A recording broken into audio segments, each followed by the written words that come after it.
Hi hello ఈజీగా vegetable pulao ఎలా చేయాలో చూసేయండి. ఫస్ట్ అయితే వెజ్జెస్ ఇలా కట్ చేసి పెట్టుకోండి. నెక్స్ట్ కొత్తిమీర పుదీనా కూడా ఇలా కట్ చేసి పెట్టుకోండి.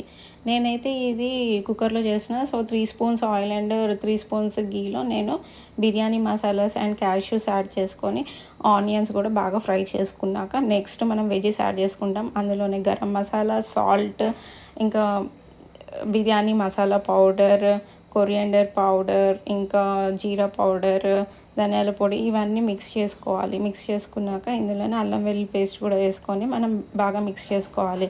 నెక్స్ట్ కొత్తిమీర పుదీనా వేసుకొని బాగా ఫ్రై అయ్యాక మనం కొంచెం పెరుగు యాడ్ చేసుకోవాలి. ఆ పెరుగులోకి కొంచెం మనం కారం కూడా యాడ్ చేసుకొని నేను ఇందులో గ్రీన్ చిల్లీ సాస్ అయితే వేస్తున్నాను, అది ఆప్షనల్. సో నెక్స్ట్ మనం 1 గ్లాస్ ఆఫ్ రైస్కి 2 గ్లాస్ ఆఫ్ వాటర్ అయితే వేస్తున్నాం ఇక్కడ. సో కొంచెం సాల్ట్ చూసుకోవాలి. అందులోనే లెమన్ కూడా హాఫ్ లెమన్ సరిపోతుంది.